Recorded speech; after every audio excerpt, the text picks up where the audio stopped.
Okay, looks like we are live. We got the green light, we got the green light, we got the audio moving. That means only one thing. We're live. We're live, streaming live from Yokohama, Japan. Welcome to the Naked and Famous Denim weekly raw denim live stream. I was about to say perhaps the greatest raw denim live stream in the entire universe, but scratch perhaps. It is the greatest live stream, not only in the entire universe, but through all of time.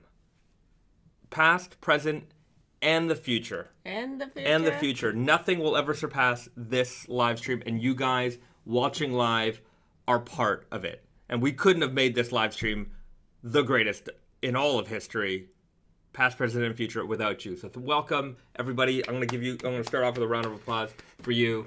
Welcome. I hope everybody's having a nice Friday evening or Saturday morning, wherever you are. Saturday morning for us. It's rainy season here in Japan, so I guess it might be. Yeah, we're not blessed with all the nice light. A little too early for that, but maybe. Usually if it's a sunny day, the sun comes up around 6:30.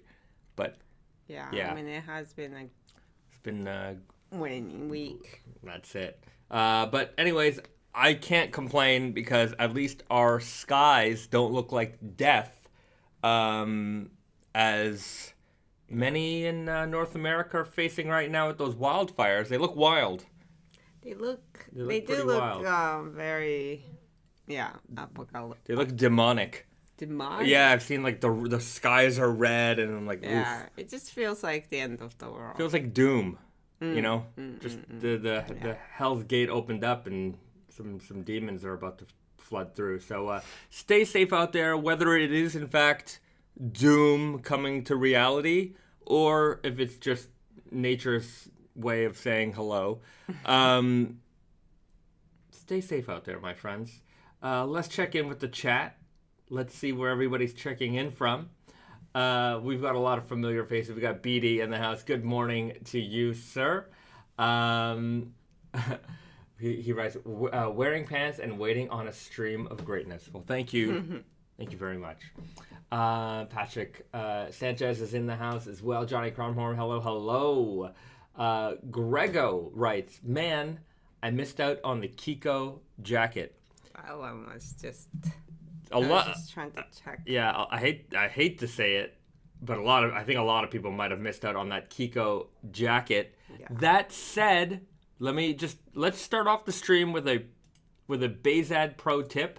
If I had a soundboard, this is when like the little thing would come up. That was the sound effect right there. If you have in fact missed out on that denim jacket or the chore coat, let's go over to the browser window. Head over to nakedandfamousdenim.com, nakedandfamousdenim.com. Click on news. I'm just going a little backwards. Click on Kiko Denim and scroll down. You can see a whole list of retailers who carry the full list of retailers and what fits and fabrics that they carry. And let's go over and find a denim jacket. So if you are looking for the denim jacket, here you go, Old Pueblo Denim. Let's open up that in a new tab. And you're going to find, I think you're going to find that denim. So let's shop. Kiko Denim denim jacket. Select size, small. You can add that to cart. You can get it right now. It's in stock, I hope.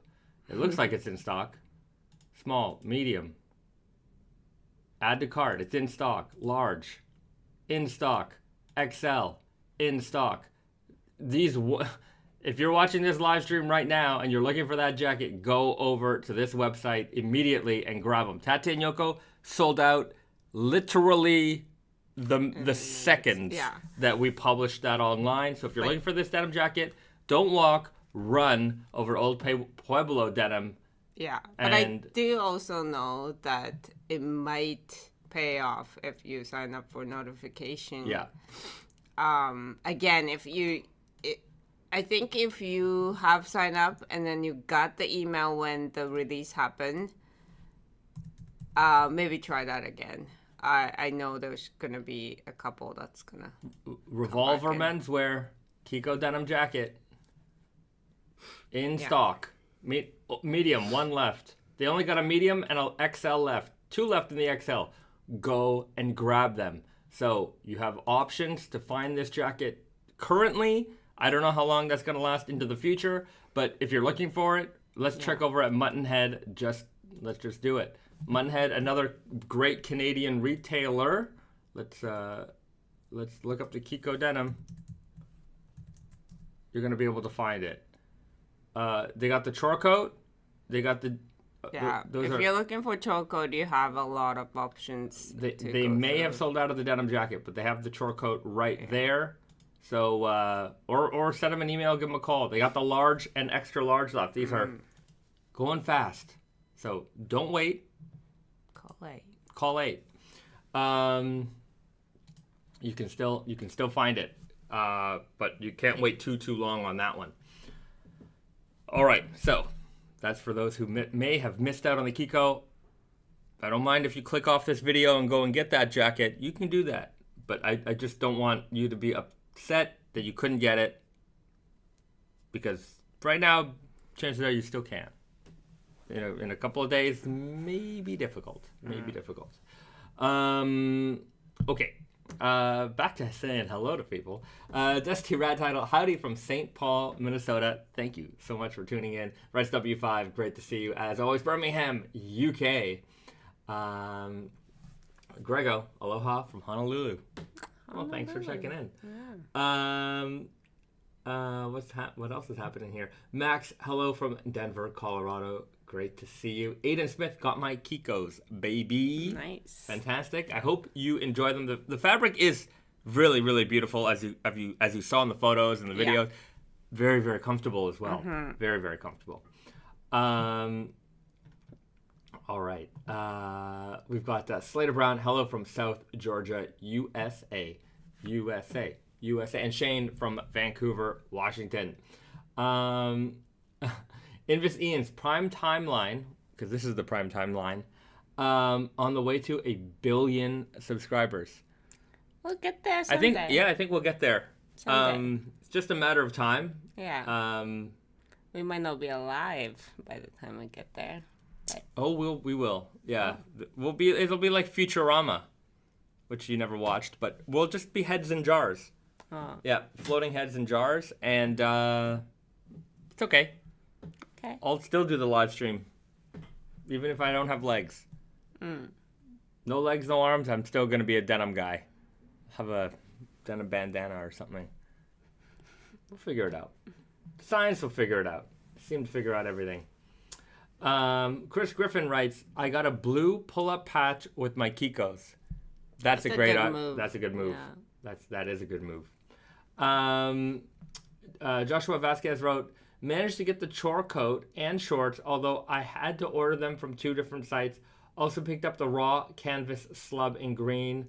I think the coat and it would work together." Yeah, right. Sometimes certain releases just they go fast. Yeah. I have to say though, I mean, a lot of jeans sold for sure. The jackets, like in general, we just don't sell as many jackets as we do jeans. But I think the demand, I wouldn't say the demand on jackets on this one surpassed the jeans, but it surpassed our normal expectations for jackets. Yeah. So there might be some recalibrating I have to do in my brain. Yeah. The next time we do a fabric like that, which I think we will probably run a fabric like this. Oh, 100%, because I'm very happy that this went, like, really, like, the Kiko denim was very popular. This, this allows us to do some things like this. Yeah. And, in the future, we will make more jackets. Yeah. So I would say that for those people who may have missed, or, like, who maybe they're watching this video in the future and you, like, completely missed it, don't worry. Yeah. We'll make something like this again. It will not be the last time. Yeah. And I would say that is just a general advice for us. Like, we put out a lot of products, and you might miss something, right? like if you missed like a Katechu dye denim, you know, dark indigo exterior, you know, warm tone brown interior, odds are we might not do that specific model again, or might not do that specific model again for a long time, but there might be something in the realm of like that. we did Right. double dirty fade that looked very similar to Katechu. So don't kick yourself in the butt if you missed something. Though if it's really limited, you know, then you definitely have to act on it. Yeah, and a lot of the times, I mean, like, you know, if it's a collabo item. Right. But also, like, rainbow core or something. Yeah. You know, it took us, like, I don't know how many years to bring that back. So, I mean, don't hold your breath. But... Yeah. Rainbow core. I want to do another... Well, I want to do, like a Japan heritage core or something like that, or elephant core. Anyways, we gotta do more intermingling of the styles, existing series. Yeah, so maybe I think that'll be a good one.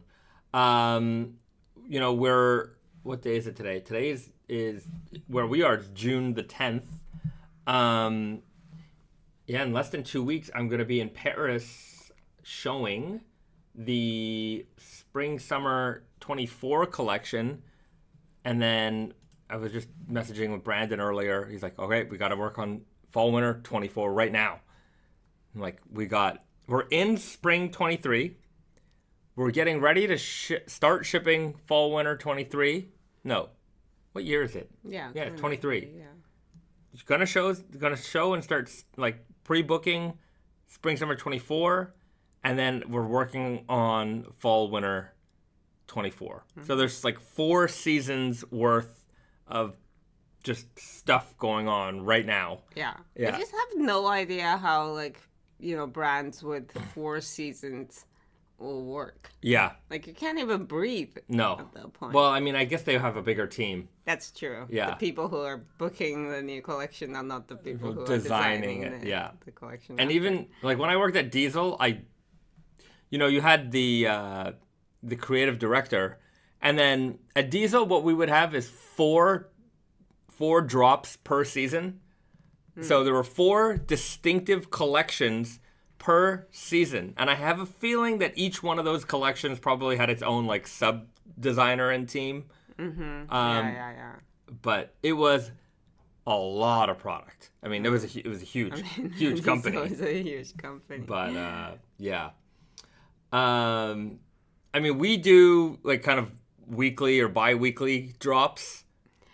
Yeah, yes. But that, I think that's also partially because that's just all we can handle. Yeah, it works with our production. Like, you know. It works with our production. It works with our, like, you know, marketing. It just, with our warehouse even, like, you know, it's hard for us to juggle more than that. Yeah. Yeah, we are limited. We are limited to what we can do. Like, you know, a factory in Mexico or a factory in China or, you know, Bangladesh or something like that. Like, they could pump out our year's volume in probably a week. Yeah, but yeah. They're massive. They're factories. massive factories. But yeah, it's anyway. I don't know. I don't think I want to. Think it would it? That's a good question. Would it be nice to scale up to that enormous level? Not that enormous level, but it would be nice to scale up a little. Yeah, we got to scale up at least double.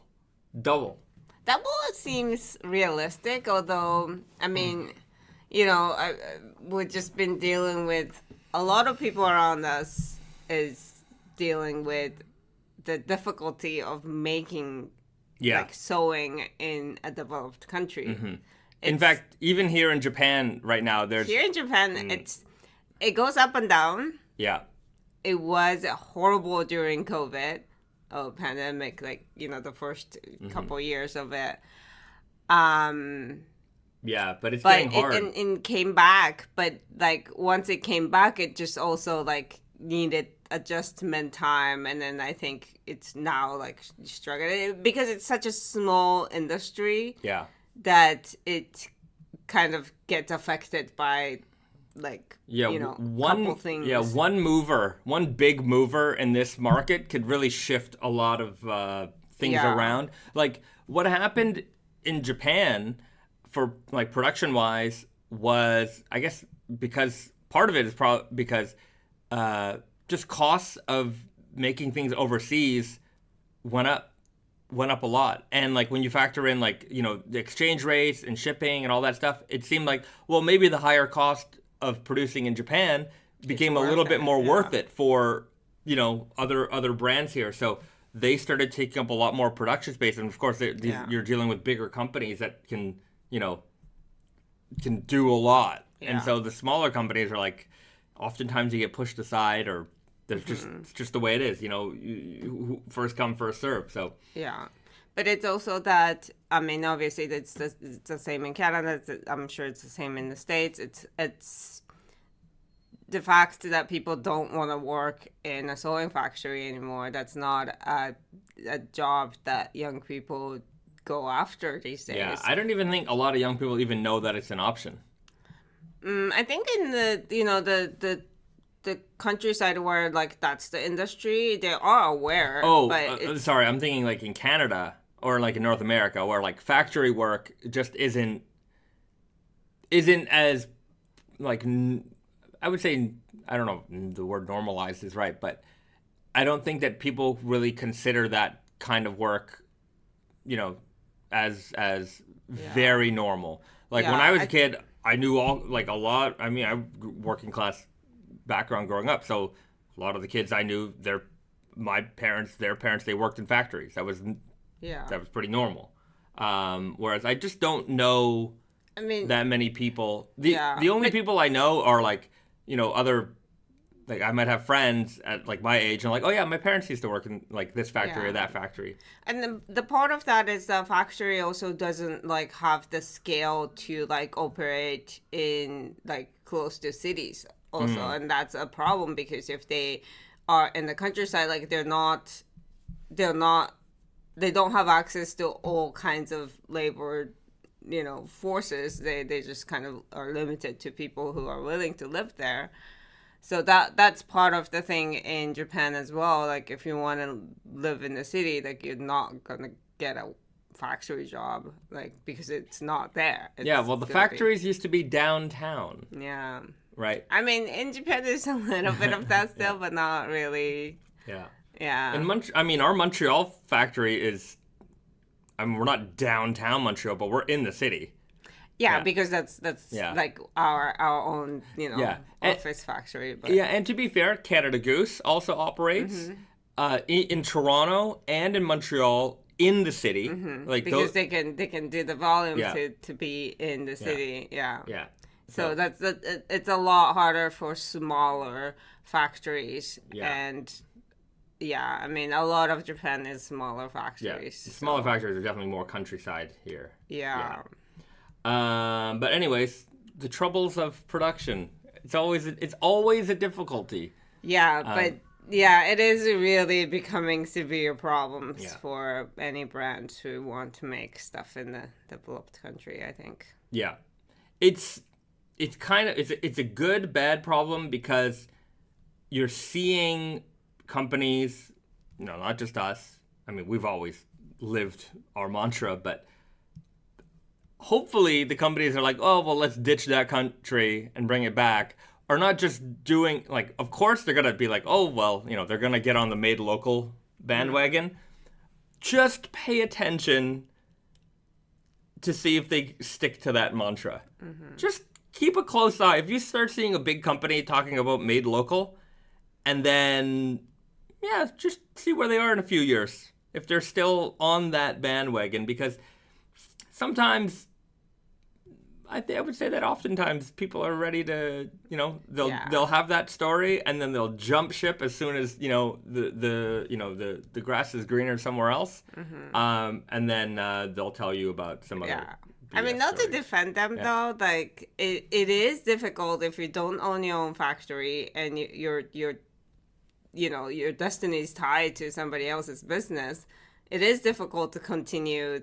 Like if the factory closes, what are you gonna do? Like no, I understand if the factory closes. Yeah. I understand if the factory closes, but my fear is that maybe some of these factories scale up, and they think, oh, okay, like this is the new way, and then something changes in a big company's mind, and they're like, all right, well we're gonna go bye, and then all of a sudden, like a big chunk of their business that is gone. They have a factory floor full of employees that aren't going to be working, and then they're going to have to start laying people off. And so, for a short time, you get this company who's like going to market themselves off of the work and labor of this factory, and then ditch them as soon as they possibly can. So, look, that's like the straw man bad company, but it happens, and I things like this, a small brand that would, support a factory through thick and thin might get pushed aside, and then all of a sudden when the factory is like, oh well, those guys aren't buying from me anymore. Do you want to? We can do all the production you want. It's like, yeah, like why didn't you pushed me aside? Yeah, and for a small brand, it's possible during that time you go out of business because you couldn't make anything. Right. Yeah. So it's one of those weird things where it's like, if you're a, even if you're a factory, or if you're a producer of goods, say you're a brand and there were these small stores that were supporting you when you just got started, and then you start to get bigger and you start diverting your inventory to the big companies. Oh, those big companies are ordering. I only have this much inventory. Oh, you know what? Screw the little guy. Oh, I'll only going to ship them a little bit. Like, and then all of a sudden, the big company, I have to say this is often with like department store business, where it's like, you've got a cool new brand, and brands, they often start off at the smaller independent shops, and then maybe a national chain picks you up because they start to see, oh, you're the cool brand, like all the little cool stores are carrying it, so they bring it on.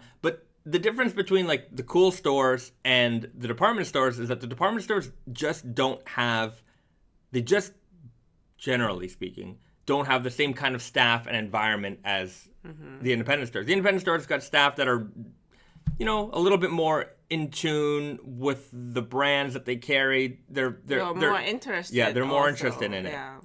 And then the bigger stores, I don't know what it is, but the staff tends to be a little bit more, this is a job, they don't care. That's not everybody, right.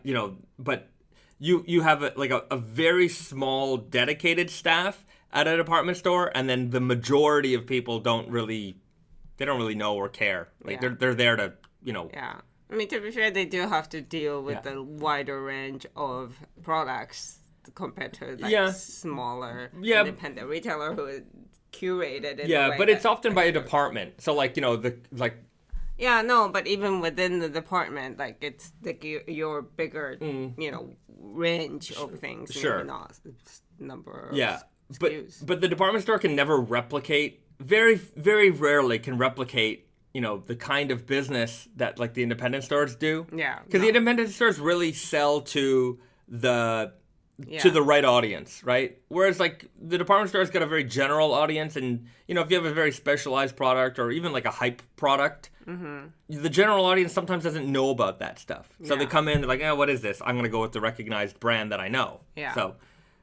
So what happens is eventually the department store dumps the brand. Yeah. And then these brands are like, what are we going to do? And then they go like, oh, hey, independent retailer who supported me when I started, and then I decided to short ship or not ship your items.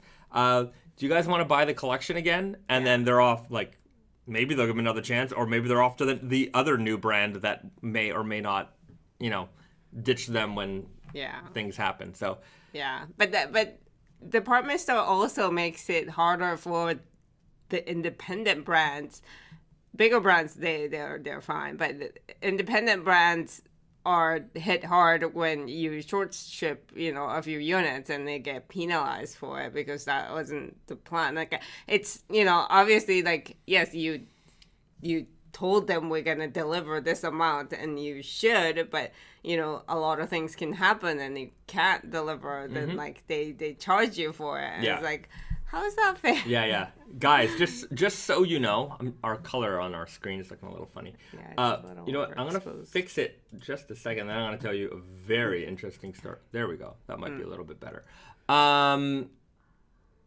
Okay. Department stores, big chain retailers. Do you know what they do to small? Do you know not just small brands but brands? And every one of them. And to some degree, I understand part of it, but to another bit, it is just an absolute way to just gouge your business partner. And it's something called, they're called vendor chargebacks. And so they usually have, and I understand it's a big company, so they have to operate a certain way in order for them to be efficient. But they have like this manual that's like this thick of how every product in every category needs to be packed, shipped, and processed. And so most of it is pretty, obvious stuff. Yeah, we understand we have to, mark it because the person who's receiving it doesn't know what they're receiving. Barcodes over here has to be, labeled a certain way. Yes. Got it. I understand that there's these standards, but it's like, we'll get these things where it's like, okay, when you have a shipping window, so you have basically they want these goods between this amount of time. Maybe we want whatever style, it has to be delivered in September. So September 1st to September 30th, that's our shipping window for that style. No problem. Could be September 15th, you've got all the goods ready to go, they're packed up, they're boxed, they're ready to ship. To be fair, a month window is a very long window. Yeah. Sometimes you only get like 5 days. Yeah, that's true. Sometimes you get like literally 5 days. But and let's just use the 5-day example because it's actually a lot more common than you think. You could have the goods ready.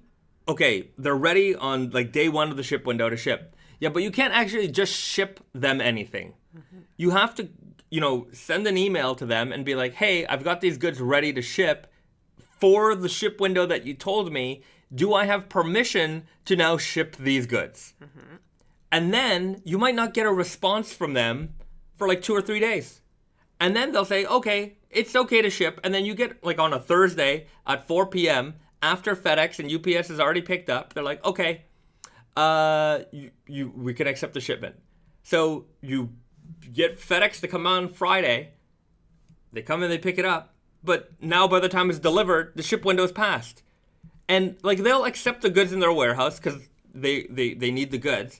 But then they'll hit you with a chargeback being like, well, it's a late shipment. That's $200 off of your invoice. And then you have to go through some because it's oftentimes this is an automated system. So they just start nailing you with chargebacks. Every little thing.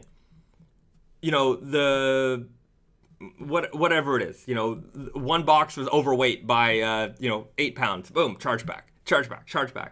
And then if you're a giant, massive company, maybe it actually costs you more money to fight all of these chargebacks all the time than it is to just accept them. Or they hope that because they spam out so many of these chargebacks that enough of them get ignored that they make money on it. What they do is like not a bill that is sent to us. They deduct it from the payment for the goods that you delivered. Yeah. So a lot of the times, like if you're not meticulous and your accounting person is just you or whatever, then you might not even notice because it's like. Maybe later on you might notice, but it's like when they send you a payment that is short, it's like, why is it short? And then you have to go back into the things and realize how, why they can justify that shortage. And it's like, by then it's just a lot of time spent on that. And then you go back and forth with their accounting department. The accounting department's like, oh, you got to talk to the buyer. The buyer might not even be there anymore. So it's a whole mess. And they do it to all of us. And even worse is that when they do it to sometimes these department stores will reach out. I mean, look, we're not like a tiny brand anymore. You know, we know how to navigate these waters. But sometimes you get a new brand that they're new, right? And before they learn about the business, you know, the boring parts, they're focused on making product, making cool items, marketing, all that stuff. That's what they do, right? And then the big department store reaches down and they says, hey, we want to carry your cool products in our store. You're cool, and us carrying your products in our store helps maintain our level of coolness, right? So come on board. We're going to order a lot of stuff from you. And then because these guys are used to like working with independent retailers that are like, ship it whenever, it's just, you're dealing with owner operator types. It's not, there isn't like this massive system that they have to deal with. And then the item arrives, and then, it doesn't have this barcode. That's not labeled properly. And then they just hit this bill and they're like, why am I dealing with all this stuff? It's crazy. Cathedral Ring. Who got him on this rant? I don't know. I don't know how this started. But it's a pretty good... I guess I meandered a little. Maybe it's way too much information, but it is difficult to navigate this world of apparel. I think it certainly is more difficult for like brands that are independent like us, but not like tiny. Like when you're tiny, like again, it's more fun and it's more, more of what you want to do.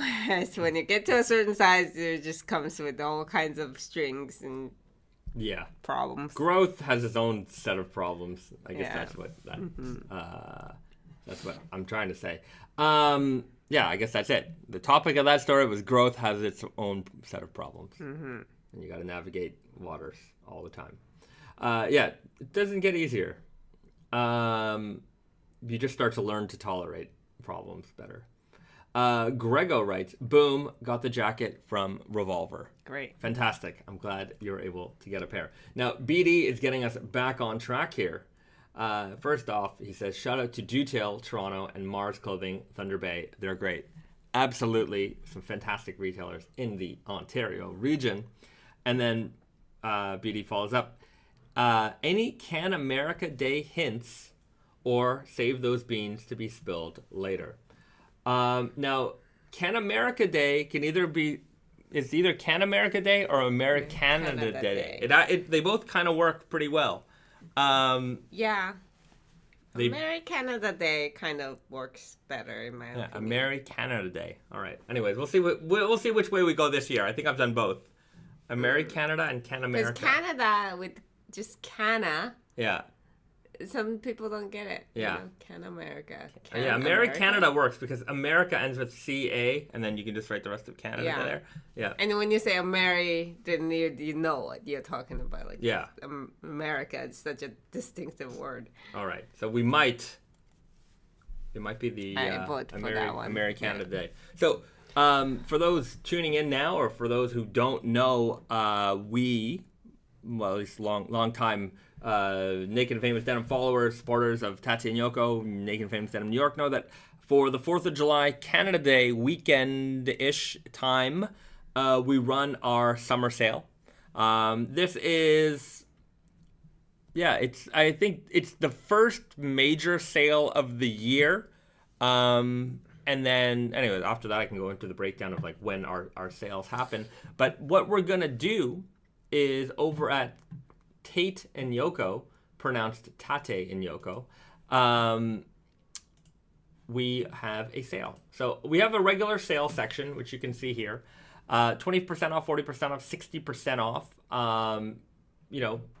What we'll do, it'll be the 20% off item. First thing what's going to happen is items in this 20% off zone, I'm just going to reevaluate, as things start to sell down, that's when I start moving them into different sale categories. So there might be some items that are in the 20% zone that are going to end up in the 40% zone, and then the 40% zone ending up in the 60% zone. 60% is our final markdown. So there will be some items that are already in the sale section that will get shifted to a different section. Then I'll evaluate just kind of what we have on the website, maybe that it's in regular price, that, you know, maybe inventory is starting to whittle down, we got to make some room. So that'll enter like the 20% off space. And then, so we'll have new markdowns. Then we'll have additional markdowns on the markdown items. So the 20% off stuff will become 30% off. The 40% off will become 50% off. The 60% off will stay 60% off. Then we will have probably some other items that are just kind of regular price but on sale for the duration of the sale. So we'll have like a section that, you know, they might just be 20% off. So I'll have probably a section that says 20% off, 30% off, 50% off, 60% off. So a lot of different markdown levels. And so a bunch of stuff going on there. And then this is going to take place over the Canada Day long weekend, which starts... Canada Day is on July 1st. 4th of July is on, I think, the 4th of July. I think that's where it gets its name from. But what I'm going to do for all of our lovely, lovely, lovely followers here, on the 28th of June, I'm going to have all the markdowns done on the website. I will not, what I won't do, that didn't work. Hold on. There we go. What I'm not going to do is change the titles of any of these sections, including the items that are going to be like temporary markdown 20% off.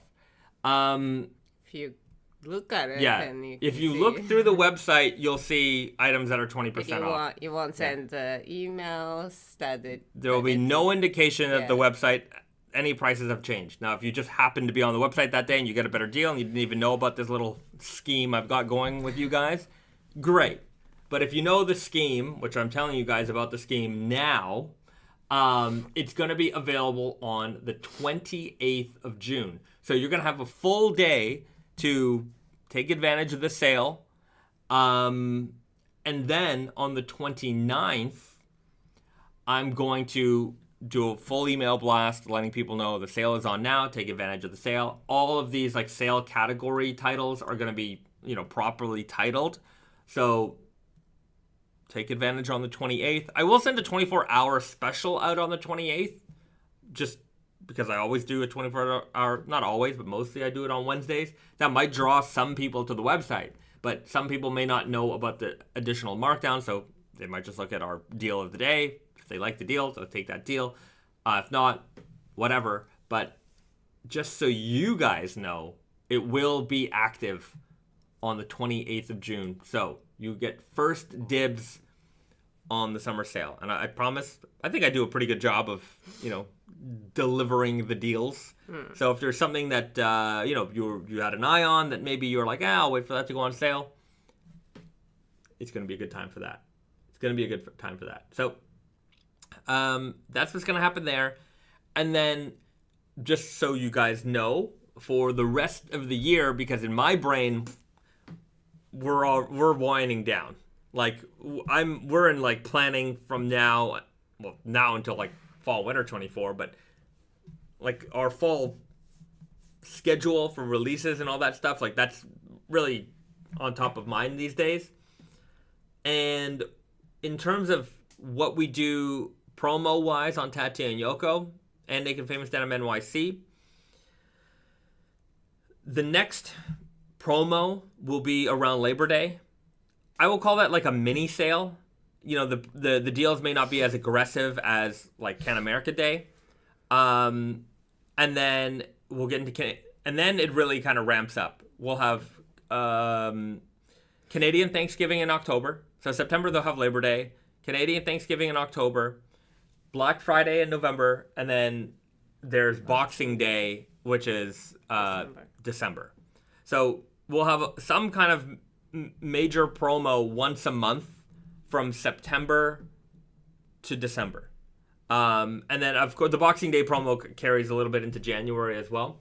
But that's kind of where we're headed. My camera is also starting to make me look weird in color zone. I'm just going to hit this auto exposure, and then hopefully it'll... Ooh, terrible. That's auto white. That was auto white balance. What am I doing here? All right, maybe that'll... Yeah, I mean, it's just the days Yeah, brightening the up. sun is coming out, and we're not in a studio, so you have to deal with varying color changes. Also, keen-eyed individuals may notice these slight color variations in our videos that we do, in our product videos. Because we deal with a lot of natural light, and sometimes those clouds just cover up the sun when in the middle of filming, and I'm editing the video, and I'm like, oh man, I look totally different by the end of the video. This is the start of the video, and I try my best to color correct all that stuff, but we're doing this live. But then it's like it's gradual, so yeah, I guess that's it. Okay, back to the questions. Jakers11, base ad, thanks for the shot at an early sale. You're very welcome. You're very welcome. Cathedral Ring, we're going on an Easter egg hunt. On the 28th, you might be going on a little bit of an Easter egg hunt. C. Sanchez writes, will there be a Sumi Ink 2 jacket? Indeed, there will be. Indeed, there will be. In fact, I would say that maybe around the time of the Can America Day sale, maybe just after it, I'll release the fall-winter video. Oh, yeah. Something like that. Yeah, we'll have... when do you think the website will be ready, flipped, to have the preview of the new stuff? It all depends on how loud the photos are. Yeah. Okay. Definitely. I have the information already. Yeah. It just needs the photos. Yeah, definitely before the end of August. Whether it happens at the start of August or late July, we'll see. But I'll have the fall winter video for you guys to watch soon enough. Yeah. No, I'm just in my yeah. Okay, I'm gonna leave that. I had a spill the beans idea, and I'm like, you know what? Let's not spill those beans. But yeah. Rice W5 writes, in the UK, some of us get stuff shipped by Irvi. I don't know. Anyone who experienced them may know why I said that. I have no idea what you're talking about. Let's just not mention what we don't know. Okay. Okay. Mike Knight, I'm looking for a good deal on the linen chore coat. Mike Knight, you may find yourself a good deal on the linen chore coat.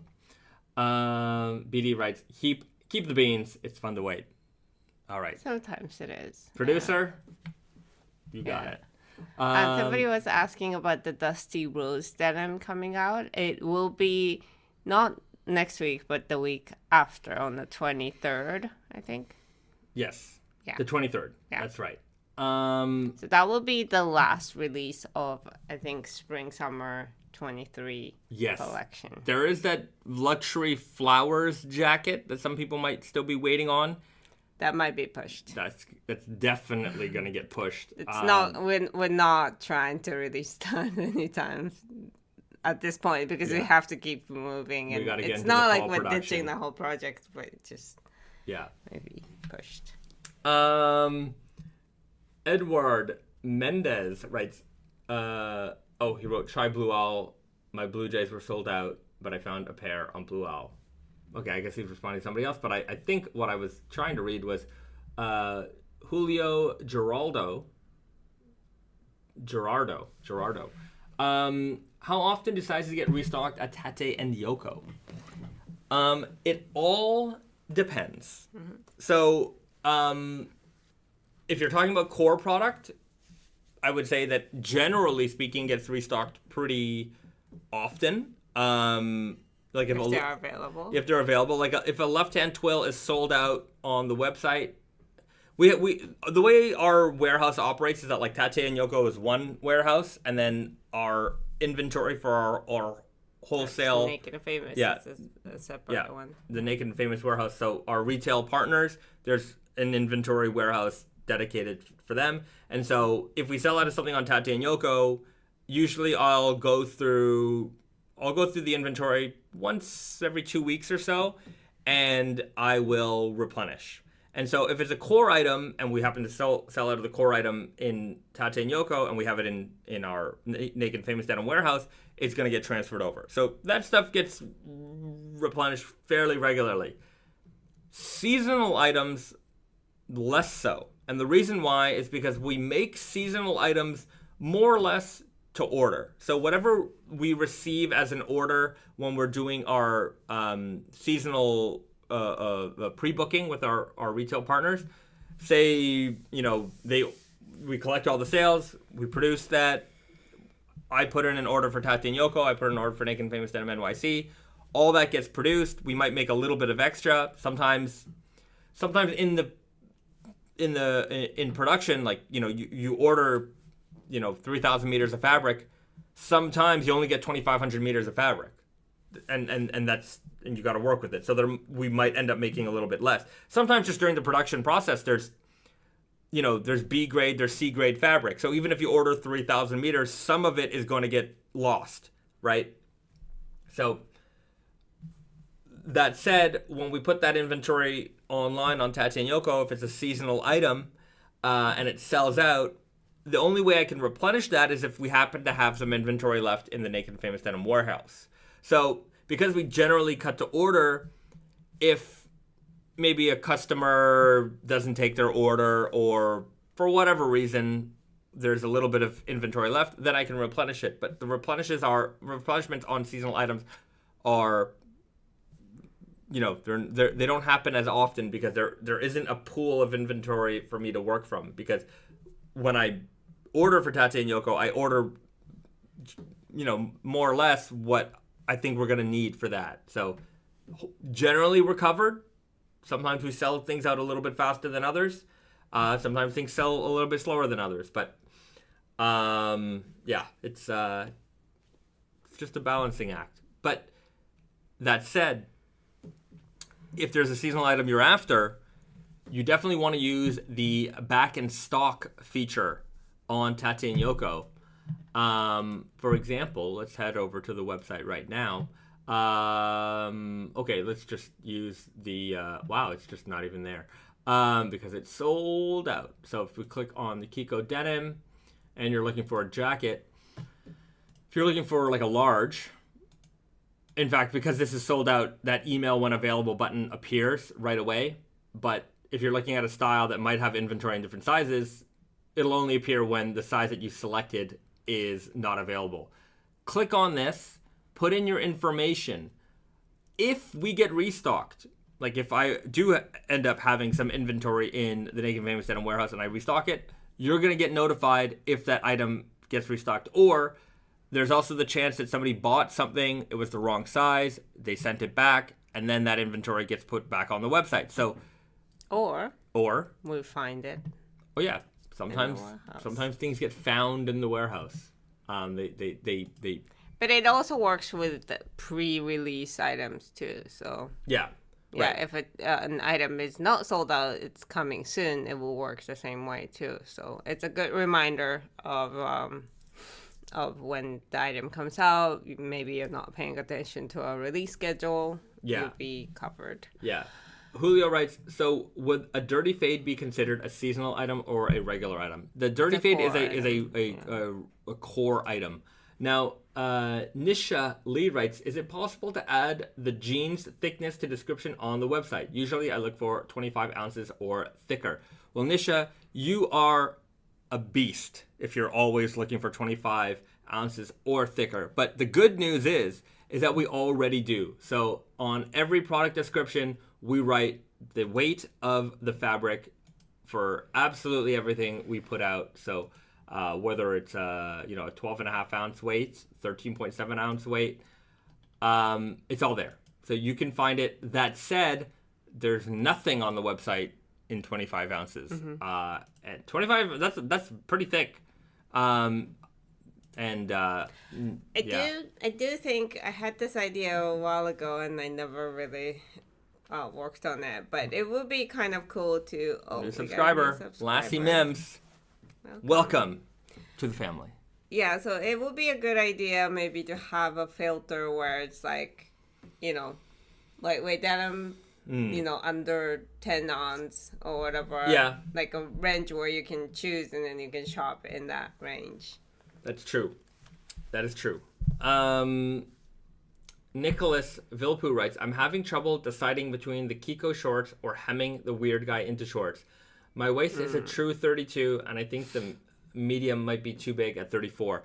I think you want this fabric to be a little loose when you buy them. Because it kind of sticks to you. It's a drapier fabric. Yeah. It does have a stretch in it, but yeah. It might look better. I think it might fit and feel better a little bit looser on the body. But it's also just, it kind of makes the thing look different if you have a jeans design like patch pocket and 5 pocket design versus the trouser design. Okay.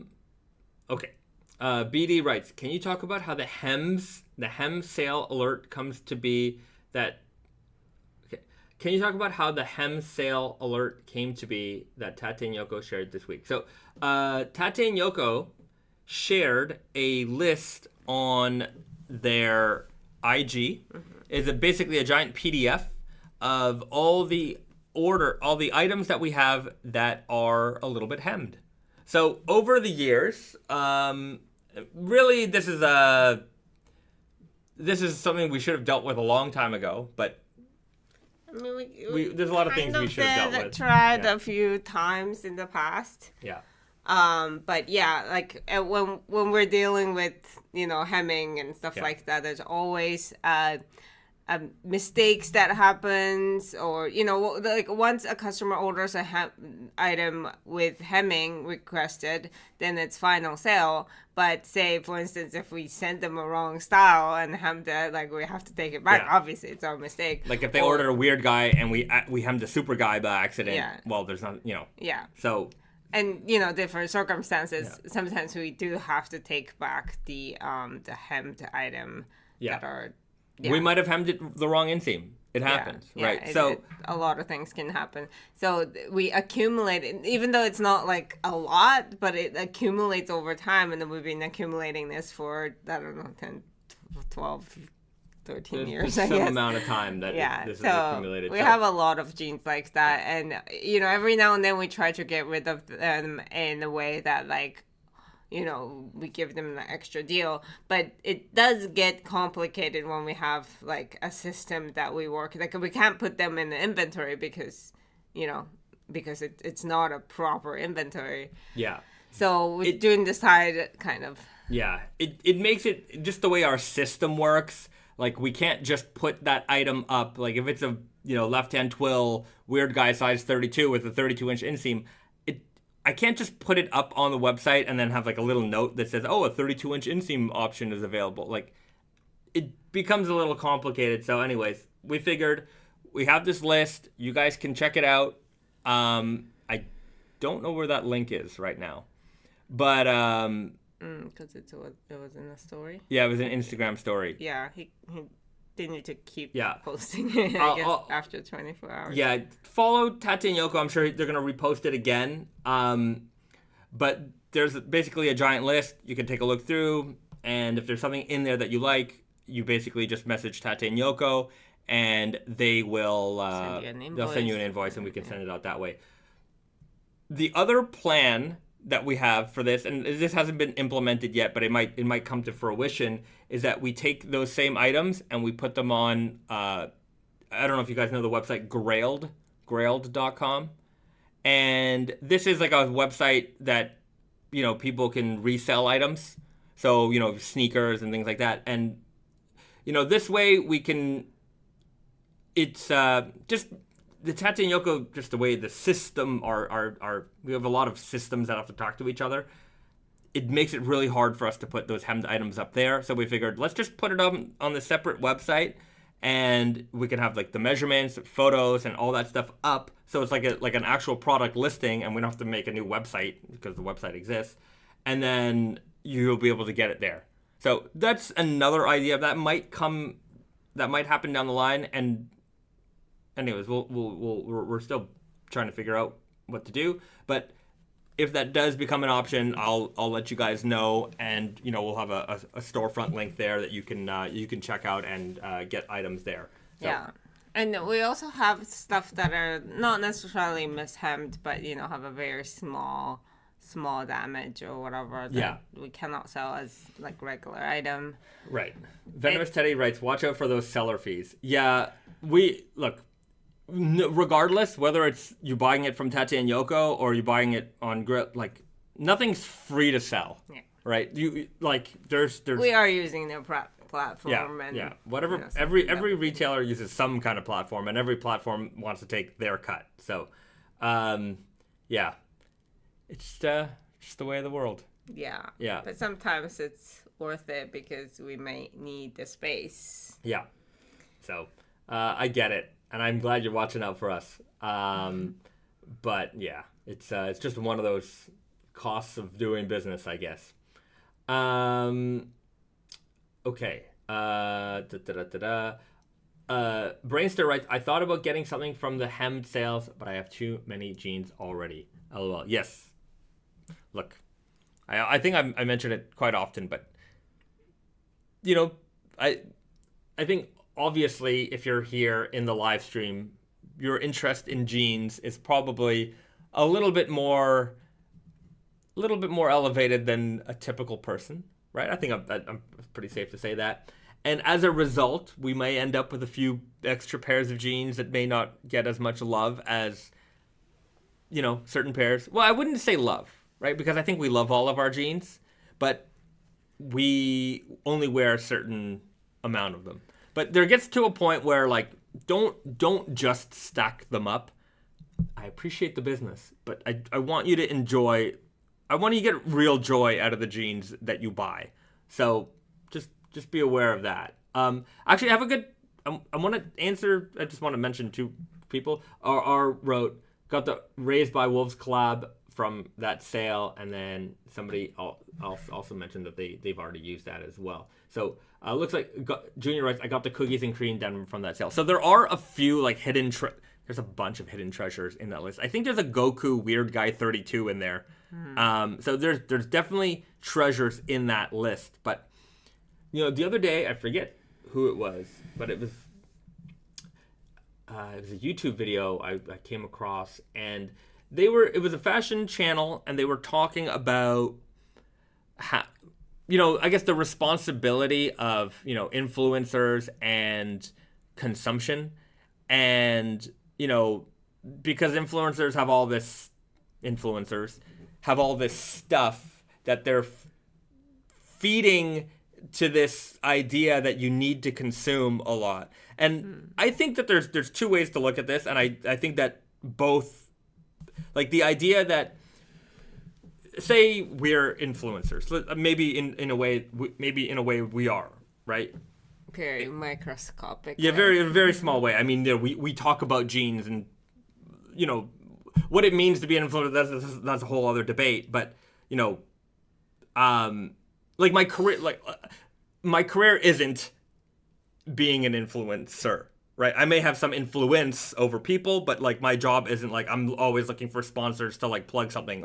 I'm not a guy who's out there trying to be a walking, living, breathing commercial, right? So in that sense, I'm not that. But in a way, because we talk about our products and people, I think, have some kind of trust with us, that we have some influence in maybe people's buying habits.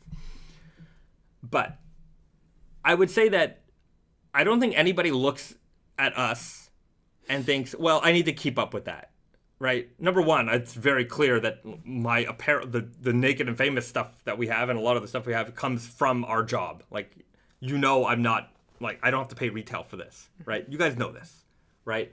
But I also think that because we are fans of things, it goes beyond, like, there's one thing to say to someone who's trying to build a wardrobe,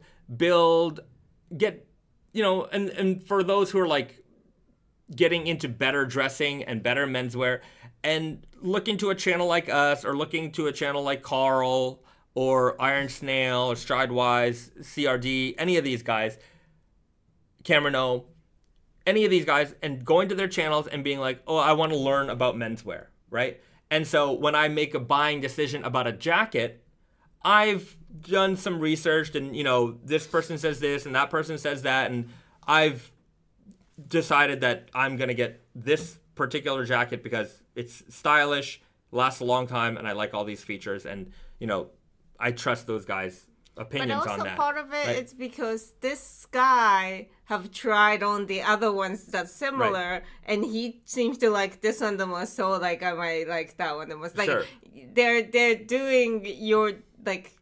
They went to basically every store and tried on every jacket and came, or like in a way, or like, in a way, they maybe did not. all that research for you, and they helped you come to a Yeah, conclusion. so like just because he had 3 of the same similar jackets, Yeah. like the point of him having 3 of the similar jackets is so that you can pick one from there. Bingo. So that's one aspect of it, right? It's like when you look at these guys online who have these massive collections of clothes and stuff, it's not that they are telling you to go and get all this stuff. It's that they're doing the research for you, and through their experience, whether it's like they're a professional and like they're getting stuff sent to them all the time, or they're just a hobbyist and they're like, look, I went through all these things, right? I bought this one jacket and I didn't like this about it, so I heard about that jacket, and they had the income or whatever to be able to do that and then share that information with you. And part of that Right. is that if they're making money off of these videos, maybe they can justify buying another similar jacket. Yeah, so that they can review and talk about for you guys. But I don't think that there are a lot of people who are like, no, this is what you need to do. You need to have 6 of these, right? Yeah. And then there's the other aspect of it, which becomes like the collector mentality of it, right? That's a whole different But that's a whole different thing, right? Because if you're just trying to build a wardrobe, and maybe you see these influencers or these people online, they have all this stuff, and maybe you feel like maybe there's a little bit of like you're missing out on something, but I don't think that that's what's going on in most cases. I think a lot of people look to these folks online and they say, okay, well, like they're helping me make a buying decision, right? They're telling me all about this stuff from a personal point of view, and you can tell who is like who's a walking ad for a product and who's genuinely giving you their feelings on a product. I think that on like whether it's a camera review or anything like that, you can kind of tell who's a little bit more genuine than not. And then you get to the collector world, and collecting is very different than consuming. Because collecting, there is no justification for anything. The justification is I like it and I want it, right? And I want to collect it. Right. Like that's the purpose. To own it is the Yeah. purpose, not to like, have a better wardrobe or, just, Right. I use it Yeah, like to, like they know that it's not a efficient use of their money because they're not going to be using it. absolutely. Like sometimes Risa and I, we go thrift shopping a lot. And like we'll go in and I'm looking through jeans, I'm looking through t-shirts, looking through sweatshirts, looking through all kinds of stuff. And I'll pick it up. It's not my size. It's not her size. It's nobody's size. And I'm like, let's get it for the archive. And because we collect stuff. Yeah, because it's like, interesting to us, and that we want to have it and we want to look at it sometimes. Yeah. I just want to have it. I just want to have it so that if I'm ever curious about a design detail, I have it here in front of me to reference, and I just like owning it. And so whether it's clothes, jeans, sweatshirts, movies, cups, I have a lot of collections. I'm a collector mentality guy, and I don't think that I'm feeding into some kind of like consumer culture in this respect, because my job isn't like, oh, I need to like the purpose of our mug collection isn't that, oh, this is in season and next season I'm going to buy new mugs. No. The mugs that we have are the mugs that we're going to have until the earthquake destroys our house, and then we lose all of our things. But eventually, that'll probably happen. But it's for my sheer pleasure of owning these things. And we're not thinking that someday we're going to have like 120 guests in our home all having coffee at the same time. Yes. That's not... Although we can host a lot of people having coffee at one time. Yes. We can't host them sitting in the home, but we can host them having coffee standing around. For just a couple, we have a lot of chairs in our home also. Yeah. We have a lot of seating. We have way more cups than chairs. Yeah. But so I don't think that, well, anyways, I think that there's more than two types of consumers. But, I think that the role of we're feeding into like this dangerous, overconsumption mentality. I think that's not giving anybody credit of their, like, it's like you're thinking that, just because these people buy more, like, they're tricked into buying more. Like, that's not the case. Sometimes people are aware of what they're doing. Right. Right. And especially in our space, I don't think that anyone's thinking, like, man, I got to keep up with the rest of the community and I got to keep buying $1,000 boots all the time. I'm like, if you're the kind of guy who does that, you're buying them because I think you genuinely like them and you like the craftsmanship that goes into them, and you know that you've already bought, like, these boots are going to last for the rest of your life. But that's not the point for you to have one pair of boots. If you're trying to build a wardrobe, like a for life wardrobe, then you're going to do it by watching these channels, and they've done all the experimentation and testing for you, and you're going to build an even better for life wardrobe because these guys did all the research for you. And then in a year you won't have to watch any of these videos because you have the wardrobe anymore. Yeah. Just you don't have the need anymore to either, consider consuming or even watching these contents because you have the perfect wardrobe. But I mean, people like what they like. Sometimes it's just like you spend money to satisfy your feeling of, oh, I must have this because this is so awesome, and that's not a bad thing. We work hard to be able to do that, and but it's just, unless you're getting into debt for that, there's nothing wrong with there's nothing wrong with having stuff. Right.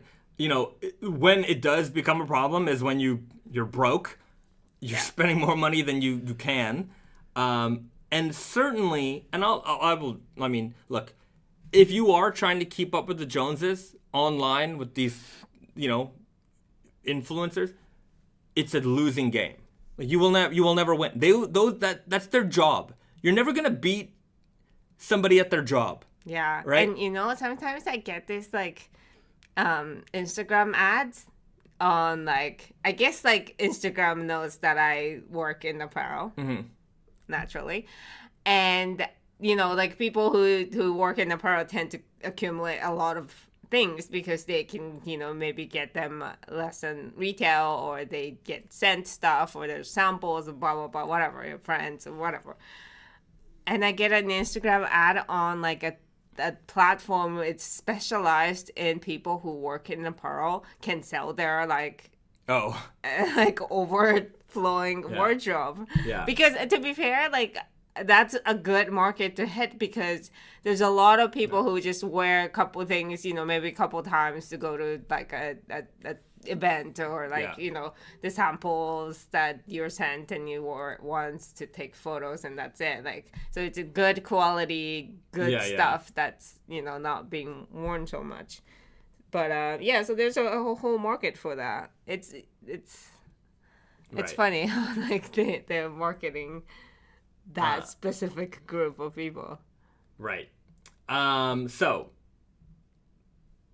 I would say, in conclusion of this topic, buy what you can use. Buy what you can use. If you're buying, look, inevitably you end up with as we shop, you end up with a few extra things here that may not get as much love as it should. And if you're in that boat, try to, maybe give those jeans to somebody that can love them, or, hold on to them. Look, if you're the same size, those jeans you're gonna wear them eventually. But if you're in the point where you're trying to keep up with a collection, if you're a collector, you're a collector.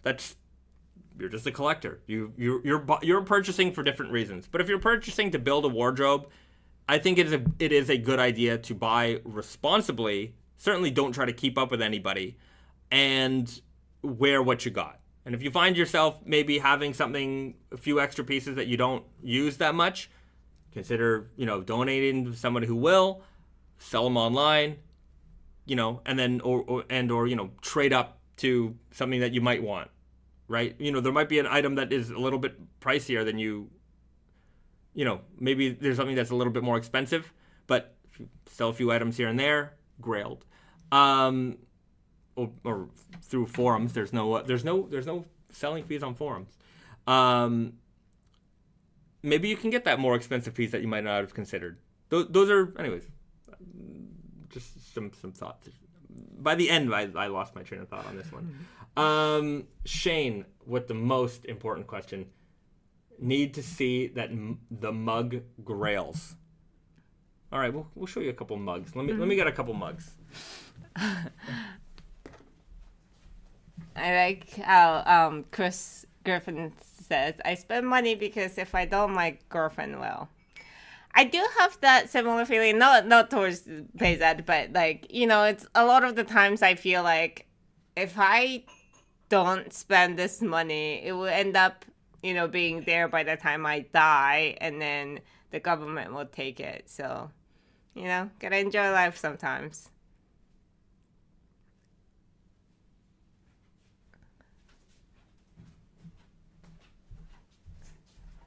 Okay.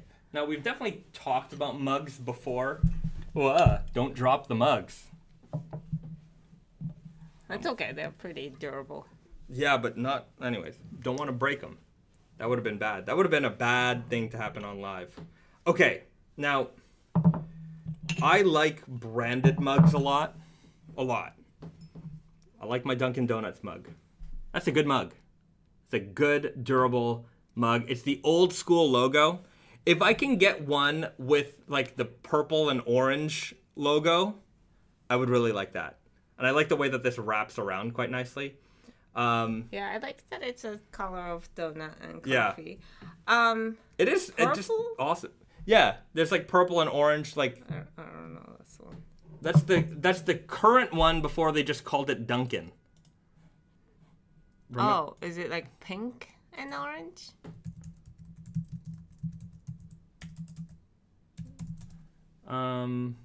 Images. Let's pull it up. This one, orange and purple. What did I say? Orange and pink. Pink. It looks purple to me. Okay, hold on. Really? Wow. Guys, what is that? It's definitely pink. Is that pink or is that purple? It's pink.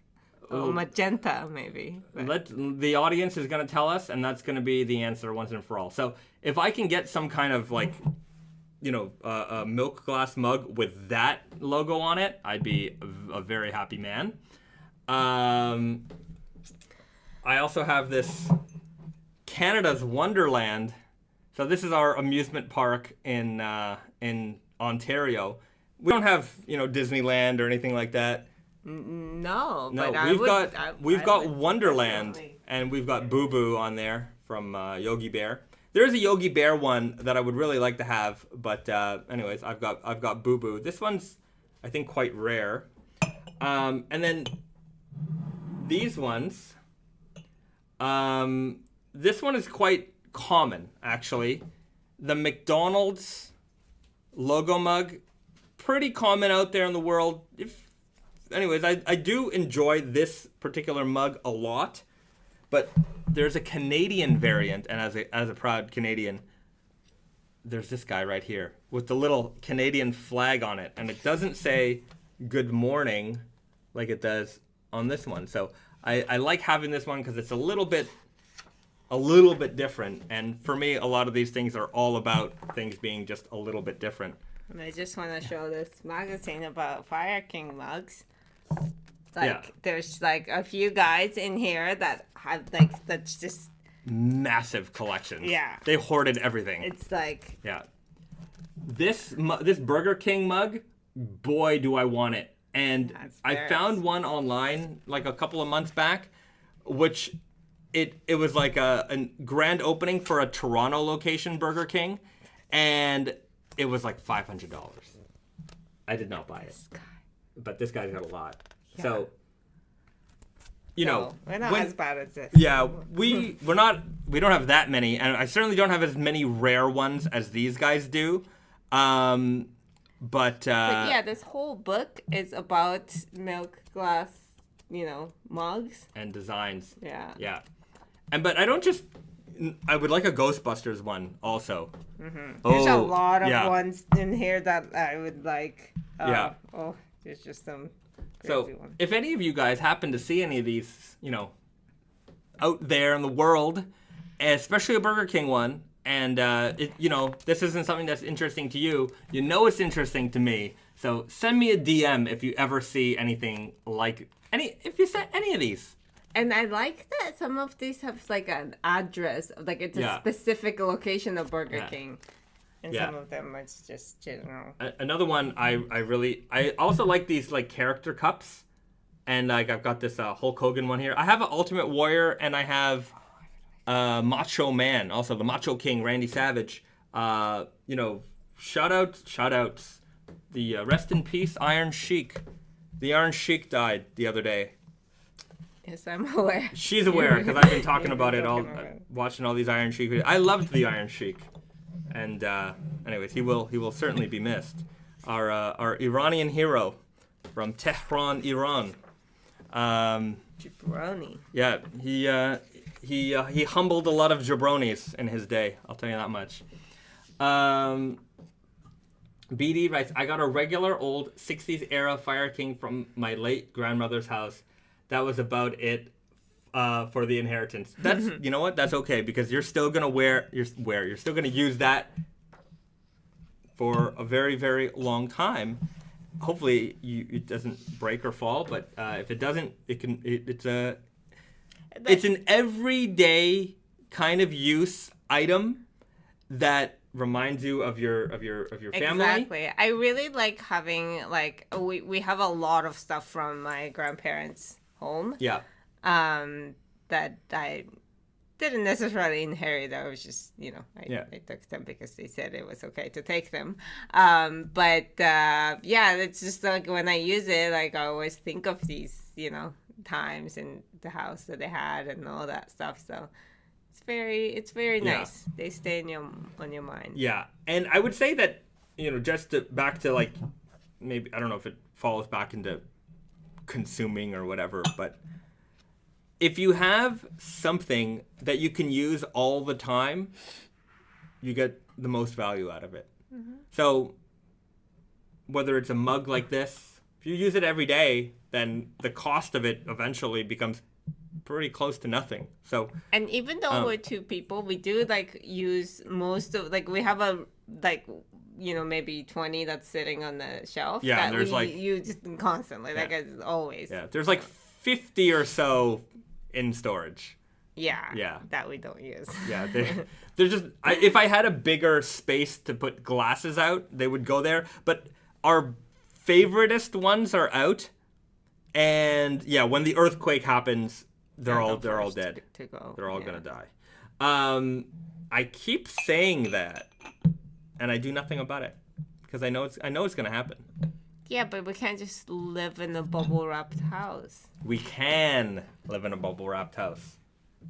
We can. We can. True. All right, let's not think in can'ts. We should always think in cans. But I don't want to. I'm a Canadian. I don't want to. Okay.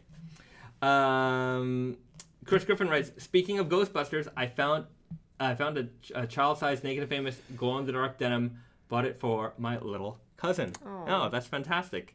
Yeah, at one point we did make those glow-in-the-dark jeans for the kids' sizes. That's a great addition to the collection. I hope, and especially as a kid, that's a great jean to wear. Yeah. As an adult, you might be maybe a little conscious about Yeah. like how fun those jeans are, but when you're kids, you can really enjoy it. Dusty Radteller writes, I have the McDonald's mug also. Yeah, it's a good one to have. And McDonald's mugs, they're common. there's so many. They Yeah. must have made so many. Yeah, these are very common. But they're classic. Yeah. Oh yeah. They're so classic. The Burger King ones are much harder to find. And I love these. yeah. There's like airline ones. Oh yeah, there's a that NASA are one really here. Cool. That's pretty cool, Yeah. crazy.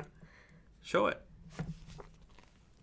Yeah. This is the NASA one. We have a NASA mug, but it's not like a milk glass one. Yeah. Yeah, and the then airline like- mugs, Yeah. American Which one was Airlines, the one that I wanted? Pan Am. Oh, this United one. Oh, this is cool. Yeah, this Holiday Inn one next to it. I just like the colors. The green and Yeah. with the white looks Even great. with the McDonald's, there's like Oh yeah. there's a lot of different variations. I also really liked. I think this one, this American Airline one, it might have been like where like Oh, a they chili used bowl. to like serve soup on the plane or something Yeah. like that. That's cool. So, yeah, check out your local little flea markets, antique markets. You might be able to find some of Yeah. these. And like I said, if you find something you think I'm going to like, send me a DM. Like something like this Yeah. IBM. Yeah. Send me a DM. I want them. And we'll arrange something. So, hit me up for sure. You see something else cool in there? Hershey's. Park. I Okay. guess they had a park. Theme park. Yeah. That's pretty cool. Shane, you can buy a Pelican case for your mug collection, complete with protective foam. Yeah, but once we put Yeah, it in the a case, it then doesn't we come just out of the don't case. Use it. Yeah, yeah. I just want to point out also on the cover, like these gradient ones are also fantastic. We have a couple of gradient ones. Yeah. Garrett got me a super heavy jadeite mug, which I keep in my office in Montreal. But yeah, the jadeite. Speaking of which, we are going to restock the jadeite and the Introduce a new color. new colorway on the kind of the tragic blonde, the shirt, this one. See, a lot of mugs in my life. So we're gonna have the white glass with the blue print version of this coming out in the fall. So a lot to come. Yeah, Garrett, he got me. It's this particular mug right here. He got me that with the matching saucer. What a champion! What a champion! So, Fire King, just among Fire King or just milk glass in general, just among some of my our joys. Amazing. Yeah. We have another milk glass Yeah. book. Japan is really good at making magazines or books on just about anything. Yes. Just about anything, there is a magazine or a book for it. And now you may not be able to read anything in it, like me, because I'm illiterate. But these are these are like picture based. Yes, that's the beauty. These books often have a lot of photos, and you can enjoy the pictures. And you have Google Translate. Yeah. So. yeah. BD, man, our man. BD is The producer. our producer. Has there been an allowed like request or just psychic? And out loud. And out loud. There's my illiteracy. We haven't done it yet. Yes, But please. this is now's a good Now's a time. great time. Now's Now a is a great better time. time than any other time. Yeah, if you haven't hit the like button yet, for less than a cup of coffee a day, you can enjoy hitting that like button, making that number go up, and increasing the love for this channel. Yes. So, In fact, it's completely free. of charge. Yeah, it's way less than a cup of coffee a day. Which, by the way, that price has gone up significantly, just in general. Yes. Um, There's no $1 coffees anymore, except for certain places. how much is the coffee at 7-Eleven here? It's like $1.50. I think the smaller size of regular coffee Yeah. is close to 200 yen now. Oh, okay. Yeah. Well, But I don't know if they still do, but McDonald's used to do 99, no, 100 100 yen coffee. Yeah. I mean, granted, it's small, but Yeah. it's a coffee. So even for less than that, you can hit that like button. You can hit the subscribe button for the same low no price. No price. Low no price. So go ahead, hit the like button, hit the subscribe button now if you're not already subscribed, and it's just gonna increase medically sort of verified. I'm a medical professional giving medical advice. It will make you happier. Yep, that's it. And just a disclaimer, I'm not actually a doctor of anything. Yes. If you didn't get that by now, I think it's on you. Yeah, you should see a doctor. You should see. Yeah, see you should. If you didn't. Yeah. There you go. Okay. Get this stream out to Omicron per se 8. Shout out to the Omicrons. What? I have no idea what that is. BD, you're gonna have to explain yourself a little bit on that one. To Omicron per se. Why is everybody talking about Omicron per se? Where's the third moon of Omicron per se? Okay, we're completely out of I'm out of it. I'm gonna need a reference. Chris Griffin, Dr. Denim would be a great superhero / villain. Oh, it's a Futurama reference. Oh. Why did I not get that? Omicron per se 8. BD. Okay. My bad. LRR from Planet Omicron per se 8. Transformers Rise of the Beasts out now. Is there a new Transformers movie? I don't think I've watched one since the 80s one. Oh, I've watched I've one. actually never even watched the CG. No, what's his name? Shia LaBeouf was in it? Yeah. I've never watched. I watched it, I think the first one of that. I was forced to watch it. I have it on HD DVD. I have it on Blu-ray. I've never put it in. Yeah, there were multiples, right? Yeah, there was a series. I've never watched it. I think I watched the first one. Yeah. The only Transformers movie I've ever watched was the 1980s cartoon one. Classic. Yeah. I didn't even know about Transformers until probably that movie with Shia LaBeouf. Oh, really? Isn't it? Yeah. Yeah. What was it in that one? Unicron, I think, was the bad guy. I don't even remember. I don't know. I know about Optimus Prime and Bumblebee. Yeah. So there you go. Transformers collecting is a dangerous one. I'm not, I really avoid toy collecting because that... I do admire Transformers, though. They're insanely, well designed. Yeah. They're just engineering geniuses. I did buy a Transformers here a couple weeks ago because I found it at the thrift store, and it was one... I'm going to show it. I don't remember this. Yeah, Soundwave. What? Oh, yeah. We do find... There was a lot of Transformers toys for a very good price at, thrift stores around here. I mean, it's abundant. But, yeah, it's one of those things that I admire. I think it's great. I just don't want it, but I think there's a lot of value in that. Yeah, when I was a younger man and I was frequenting the comic book shop a lot, I came across this particular Transformer back in the day, and I remember it being, really expensive. I don't remember what it was, but I thought it was... It probably wasn't that expensive. Maybe you were just... No. It was. Wealthy. I'm going to Google it right now. How much did you pay for this one? I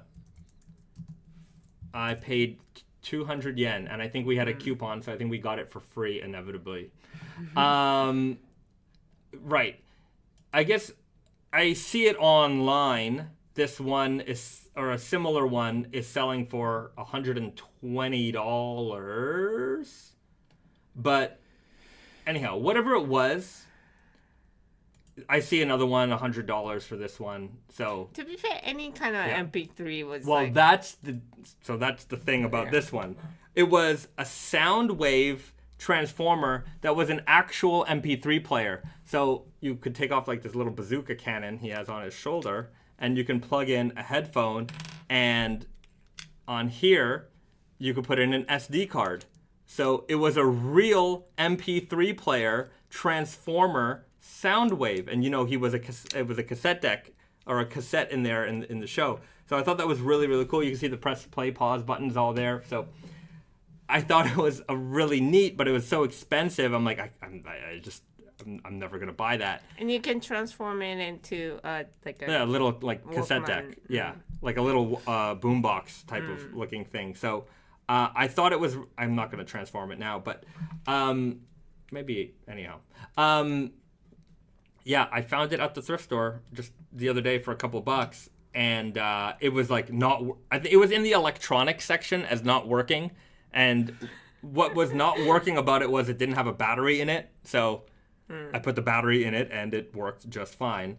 Sometimes, like the Japanese thrift stores, if they get anything and they don't want to bother testing it, they just put it as like junk not tested, and then you can get it for a crazy deal. And I'm not to say that everything works, but you'd be surprised. Japanese people tend to keep their things in pretty good condition. Yeah, I didn't want this to spark some kind of thing in me to just keep buying Transformers, because it will get real dangerous real fast, because there's so many cool ones. And there are like these aftermarket guys who make really cool Transformers as well, and they're super detailed. And just toy collecting, I know I'm gonna go overboard. I have started a mini record collection, and it's all like movie soundtracks. So I'm trying to keep it, curated to that. But I don't know. anyways, I just like them because I like the artwork, and like, they look cool. But I don't really play a lot of I never play records. I just like having them. Records also another thing. Like, I like those, the sound, and I like the idea of it. I like everything about it. It just I don't want it. I don't want it. Somebody wrote, "Please transform it now," but no. I should try. Nah, it's okay. You just break them. Just here, I'll Google it, and then you guys can see what Soundwave.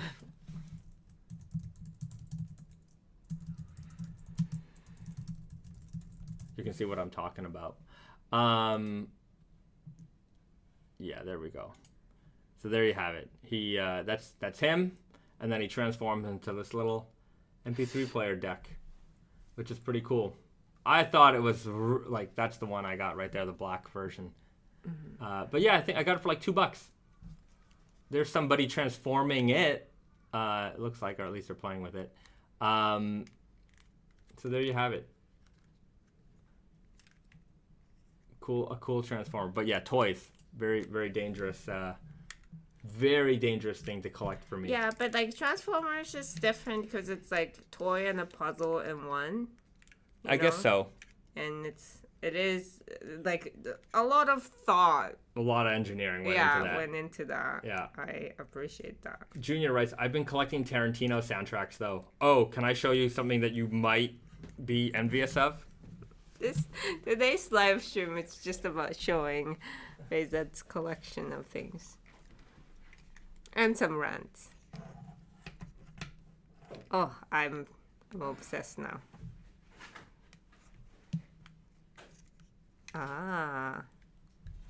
Wait, no. So I got this special edition version of Once Upon a Time in Hollywood, and it comes with, a little Mad magazine. A poster for one of DiCaprio's movies in the movie, which I feel like I should frame. because I really like it because it's a fake movie poster. Well, it's a real movie poster for a fake movie. And then best of all, it comes with its own little record for the Hullabaloo show. So it's got this great, I don't want to mess it up. It's got a little gunk on there, but anyways, there you have it. So, yeah, if you can find this edition still, it might be hard to find. Grab it, because you get a really neat little set here. There's no way this is gonna be. No, you have to take that off. Take that off. Yeah. So, Junior writes, is that a Japan exclusive? That's crazy cool. No, this was a North American release. Yeah, I got mine on Amazon. Fall plate. I ordered it and it came, and I was lucky because those sold out pretty fast. Pedro, we need a Bezad's Toy Corner section of every stream. I have some amount of toys. I don't have a crazy collection. Thank goodness. Thank goodness. We don't have the room. Now that's the other thing, is that if we had a room, yeah.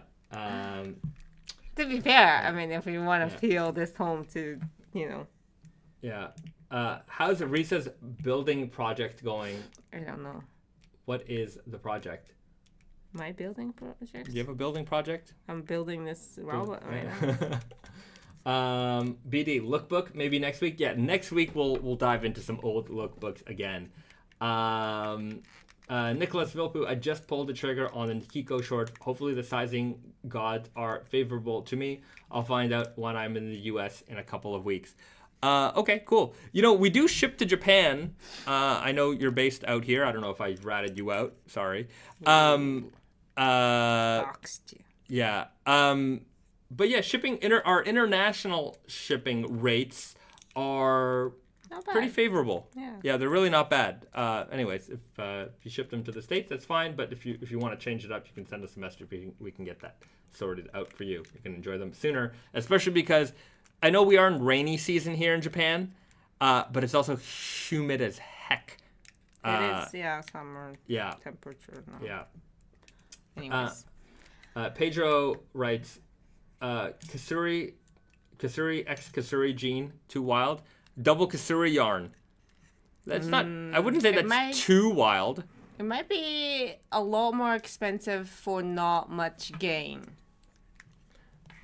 I'm just going to help you out a little bit. Sorry. I know you were nervous looking at me. But yeah, I actually really like that that people buy stuff while they're on the while they're on the live stream. Now I don't remember how to make this thing. It goes something like that, and then the legs turn up. But yeah, Kasuri, the Kasuri yarns are the expensive part of that fabric. And so if you use that on the warp and then on the weft, that would basically simply double the, close to double the cost, because the weft yarns, white yarns are not, even close to being that expensive. So, and then on top of that, you don't really see the Kasuri inside. So, I don't know. Might just be a thing that might be unnecessarily expensive. Yeah. But I like where your head is going. Kasuri is a great series that we're doing. I think we're gonna continue to do that more. I think we should do that off camera. Maybe. This is not a riveting. That's me. That's where I got it. Sorry, guys. Okay. Is it possible to make a colored core Kiko denim? Vitaly writes. Technically, it is possible because the Kiko denim, the warp is rope dyed, but I think that's just also another thing that it might require us to be way bigger companies to achieve, maybe. Yeah, it's technically it's possible. I'm just trying to think of like if it's practically possible. Yeah, the answer is yes. I guess the question was, is it possible? And I'm gonna leave it there. I'm gonna waver on that one for too long. But technically possible. BD writes, Snowy collab jean update. Yeah. The update is that the pocket flasher has arrived in the warehouse. Do we have a photo of that somewhere here that I can show? I know I had it at one point. Here it is. Oh. Let me just put it in the little browser window, and we'll show that off. He knows. So Snowy knows we're talking about him. So the new Kasuri. Oh, see, right on time. Look, we've got you've got your own jean. Before I have my own jean, you're getting your own jean. Well, you got Bayzat special, so we do have the Bayzat special. But the gray Kasuri denim is coming, and we're calling it the gray Kasuri Snowy Selvage because it's got the gray and black stripes, just like our little mascot here. For the live stream, Snowy, who just kind of made himself the mascot by showing up on camera as he pleases. Yes. So, and he knows when to show up. Yeah. It's very smart of you. Yeah. So I'm pretty excited for this one. I'm pretty happy. And so if you're a fan of the stream, you'll know where the name came from. But yeah, that's Snowy with his own tribute denim. Unbelievable. Yeah. It's happening this fall. Pedro writes, haha, wow, Snowy couldn't have timed it any better. Yeah. He might have heard his name. Yeah.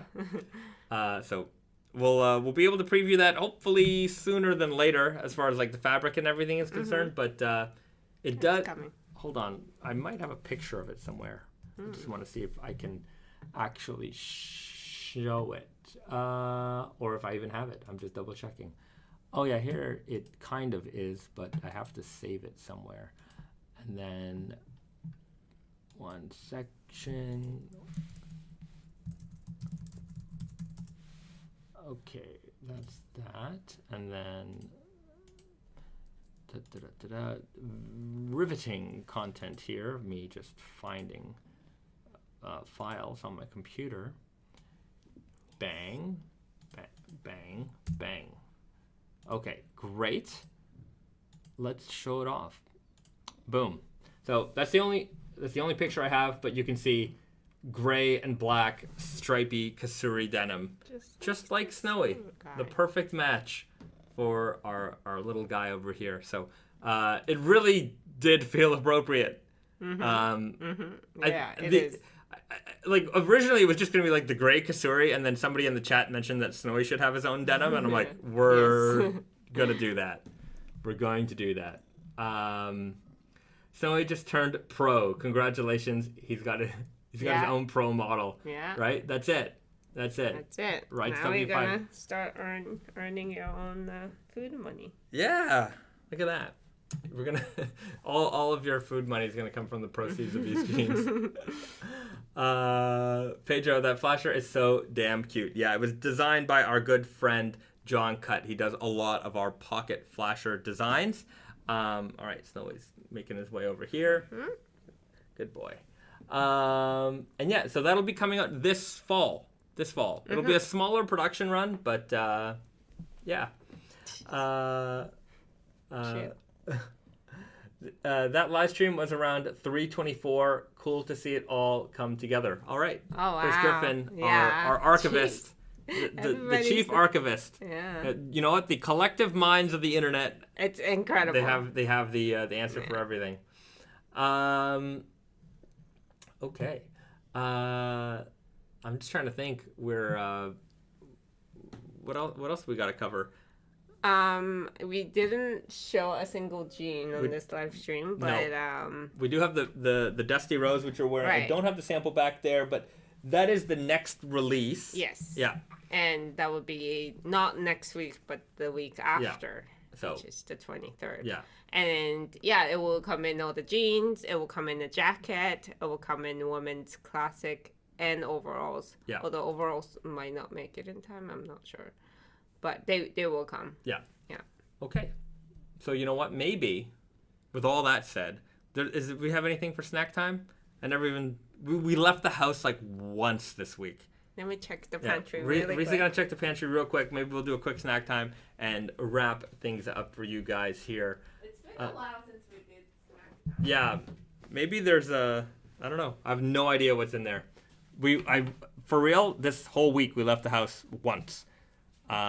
Just been glued to our desk getting spring summer 24 ready to go. That said, I will be in Paris. When am I leaving? I think I have to double check, but next week's live stream might be... I think the live stream on the 24th might not happen. I'm going to be in Paris, so I might miss the live stream for that. So we might have a little bit of a break, and then I'll be back at July 1st for Canada Day to do the live stream here. So just anyways, next week I'll be able to definitely confirm whether or not I can do the live stream or not. Brainstorm Rice, I think the Dusty Rose denim is going to be popular. Yeah, I think that because it's an alternative color, that it's going to have a good amount of what's the word? I wouldn't say following, but because people don't have something like this in their wardrobe already, and it's kind of just like a nice poppy item. Yeah, and it's very comfy. It's like it's very soft and like I don't know, not rigid at all. Yeah. And it's a nice color. It really is a nice color. It's like a muted like light pink. Right. So we're looking forward to it. We got some great photos coming up, a video that we're finishing up soon. So we'll have all that information for you. And then I'm going to see if I can get back into doing fade review because I'll have some more time in between seasons to do something like that. So that, and I have to finish the measurement guide updated video. That's been in the works for a while. So, yeah.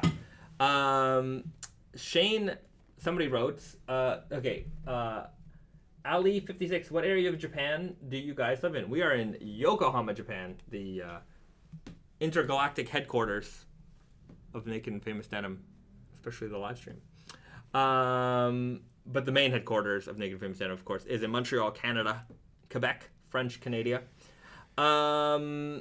Racer Guy 008 is the Dusty Rose Selvage. It is a non-selvage option. Non-selvage on that one. And then somebody wrote something about dryer lint. Is there any way, Michael Udall, is there any way of making a denim from a cotton dryer lint? Okay, I guess the technical answer is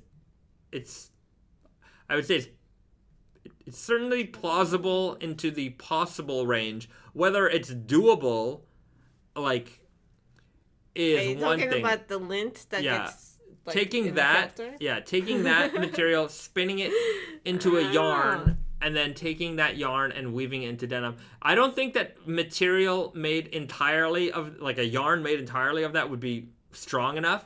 It would have to be mixed with cotton. And then the problem from a production standpoint, dryer lint is a very inconsistent material. So there's no way of knowing what is in that material when you mix it with the cotton. So you would not be able to create a consistently strong yarn. Now, again, if you loosely defined, like, is it physically possible to use that material to make a yarn and then make fabric from it? Not entirely, but with subsidized materials, yes, it's probably possible. Yeah, but nobody's going to do that. Yeah, that's gonna be everywhere in the machines. People don't like that kind of stuff. So I guess some of these like fantasy booking questions, fantasy producing questions. Exercise. Yeah. It's like, could you do it? Like, could you do a rainbow core Kiko denim or a color core? Yes, it's in the plausible range. Yeah, it's not like unicorns. Yeah. Yeah. Right. Marco 1989 writes, do y'all have any plans about introducing a regular straight fit that's a bit slimmer than Strong Guy in the future? Thanks. We don't have plans to do it in the future. We have plans Presently. to have done it in the past, which is the Currently present. doing it. So do that mental math for a second. Yes. The answer is we have a fit right now available today. You can go on tatenyoko.com and get it. It's called the True Guy Fit. And it's a regular straight leg jean. It's been very popular. And yeah, you should check it out. We have a couple of Instagram posts on it. So if you go through our history, you'll see it. If you just look up True Guy on Tate and Yoko, which let's do it right now. Let's do it together. Show you how to use that search function on Tate and Yoko. Go to the browser window. Bam, here we are, Tate and Yoko, the greatest raw denim store this side of Mississippi? Yeah. Sure. I don't know which side. I don't know which side. I don't know. Mississippi runs east to west? No, it goes that way. Oh, okay. Yeah. So, good to know. Yeah, anyhow, it's a good denim store. We run it. You'll be pretty happy if you shop here. True Guy. And so if you just search the True Guy, in fact, you don't even have to search it. There's another way to get to access all the True Guy fits. You can see all the different options we have here in the True Guy. The search sometimes brings up other things that aren't True Guy, but the Natural Indigo just launched, and you can see we got some fit potos. That's my Filipino-ness coming out. Poto. You can see here we've got some great fit pics here, so you can see exactly how they fit on the body, and a lot of great options here in the True Guy. The Sakura Sky came out. These are not going to be restocked, so if you want these, you got to go and get them. And we call it, I say it's a true straight, though it does taper marginally from the knee down, but from like the shin down, it's pretty straight. So just be aware that it's not like a ruler straight, but straight enough. It looks straight. That's yeah. what it matters. And then if you want to see any of our products by fit, you can click on Naked and Famous Denim, click on Jeans by Fit, and then here you can see my page isn't scrolling down to keep up with it, but you can just search anything by fit here. And then the other way to do it is to just maybe view all, and then right here in all fits, you can just scroll down to True Guy, and it brings up all the True Guy options for you here. So those are all the options available for you now. Solid black selvage is coming very soon. I think earlier somebody was asking for a black True Guy option, and it's coming. Midnight slub stretch selvage available now. The hard and soft. So seasonal items are right here. The elephant, the Sakura Sky, hard and soft, and the midnight slub stretch. We got some core options, and then we'll have some more options in the very near future. So this entire True Guy fit is going to be eventually populated with all of our core products. Okay.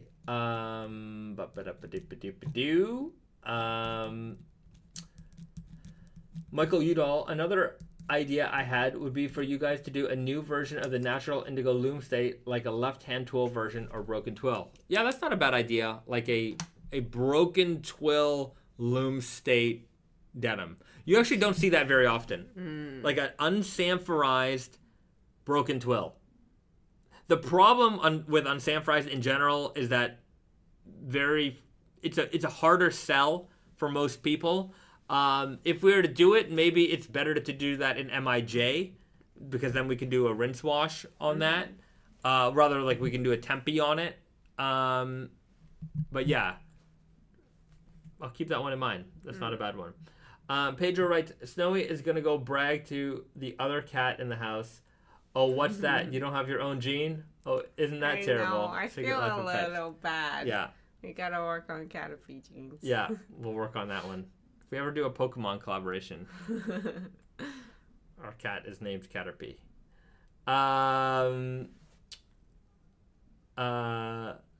Okay.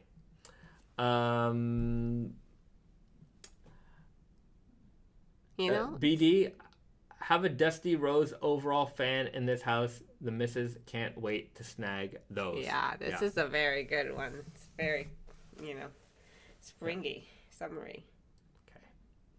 Okay, everybody. We're going to leave it there. We're going to leave it there. Yeah. It's been a pleasure hanging out with you guys, and I can't wait to do it all over again. Oh wait, NV's hitting me up with one last question. One last question. We're gonna do one last question. So don't change that dial. We're gonna hit this one last question. NV writes, I bought the ultralight tech denim and I wasn't really a fan of it. Can you name a product you received the most negative feedback on, and what pair got the most positive feedback? What pair got the most negative feedback? That's a hard one. I can't even think of that. Yeah. The most negative feedback. The only the only time I ever got any real negative feedback on anything, whenever, like, if we do a glow in the dark, or like we did a like a holographic denim, which had like a holographic foil, when we do those, the negative feedback comes from people who aren't buying the products. Like, it might be forum forum comments, and like people were like, oh, look at these dumb jeans or whatever. I don't really care. Like, those aren't, like, negative feedback from like an actual customer. I don't think that there's any jean that might stand out in particular. Yeah. Like, the typical like negative comment is, these are small. They didn't fit me. Yeah. It's not like, oh, I bought this garment and I really hated the fabric. I really didn't like it. That's pretty rare. Yeah. I think another major of thing is that like higher return rate. I would say that, like, this is way before like we had a ton of business in Tatenoko, but like the what do you call it, the thermochromic jeans, they were returned from retailers a little bit because of the sun damage that, like, if you put that pile of jeans in your store where the sun comes in, or the light hits UV directly, damage on that, it would have like a line on the jeans. So that was maybe a little bit of a negative. NV writes, to clarify, tech denim was just too noisy. I still wear them. Yeah, it's like that, if you buy like a... noisy as in... the crunchiness of it, yeah. Mm-hmm. That's like that swooshy kind of sound that you get from that like a nylon jacket or... Yeah, that will go away with time and wash. Yeah. Yeah. But, actual negative comments... It's hard to know. We also don't have the, like, rating system, like... like a product rating on the website either, so it's hard to like gauge. But as for positive feedback, like what's had the most positive? I don't know. Yeah, that's also like, I have to say that positive feedback is, to me, like, how fast does it sell out? Right, that's a pretty good indicator of like people like these. Yeah, but that's indicator of like how much. How many people wanted it, not necessarily how many people loved it. I guess so. So, yeah. I don't know. Yeah, I don't get a lot of emails. I mean, I get in general emails, oh, I really like this, I really like that, oh, I have these, I love them. But also when people are writing to me, just out of, like, people aren't writing to me that they hate our products. I think if people are writing to me, generally it's because they're showing support, and so I don't get a lot I don't get a lot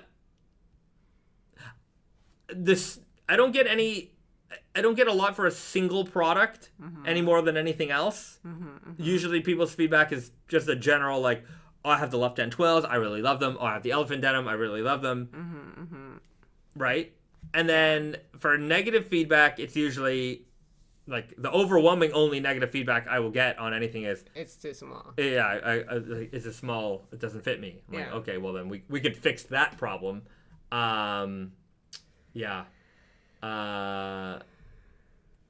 Yeah, that's a good question, but we right. don't really have the answer for it. Let us know in the comments. Yeah. Let us know in the comments. We want to hear that. Todd Homan Jones writes, the jackets sold out so fast, I was so bummed. I went on to spend like $500. Well, at the start of this live stream, we gave out some pro tips. I'm going to hit you guys up with a pro tip again as we are approaching the end of the live stream. And if you are looking for the Kiko denim jacket, here's what you do. And you still have time to get it because you do. So what you want to do is you want to go over to nakedandfamousdenim.com. Let's do it. Let's walk through this one together again. You want to go to nakedandfamousdenim.com. Hit that news button because this is where all the blog posts are. Click on whatever product you're looking for. If it's the Kiko denim and you're looking for a Kiko denim jacket, scroll all the way down and we have a list of all the retailers and all of the fits and that they have. So, for example, if you're looking for the denim jacket, I showed off this one earlier. Maybe they've sold out by now since I started the live stream. I don't know. Let's shop. We've got that Kiko denim jacket. It is available. Well, let's see. Small, add to cart. They still have it. Medium, add to cart. They still have it. Large, add to cart. Extra large, add to cart. You can get this right now at Old Pueblo Denim. So go over there if you're looking for the denim jacket. Todd writes, I'm in Estonia. Well, they might ship internationally. So I would say that most retailers do. So if they don't, well then, try to find one that does. L'Exception is in France. I'm sure they ship all across Europe. They have the denim jacket and the chore coat. So do check online to see who has what you're looking for. You might be able to find it. I see the denim jacket is available. Slash Denim, it might not be on the website. Anyways, call them. If you don't see it on the website, it's either sold out or they don't have it on the website. Give them a call. Mutton Head in Canada, they got the denim jacket and the chore coat. I think earlier we went on their website and we found that the Mutton Head store, the chore coat, is currently available in the large and the extra large, but I think they already sold out of that denim jacket. So go online, use our store, or go to the blog post and we have that full listing here. It's really going to help you out when you're in a pinch and you're trying to find something. Even if you're trying to find something old, you know what? I was on, whose website was I on yesterday? And I found like a gold mine of like older fits, older stuff. Oh boy, I think it might have been, hold on a second. Let me see if I can find it.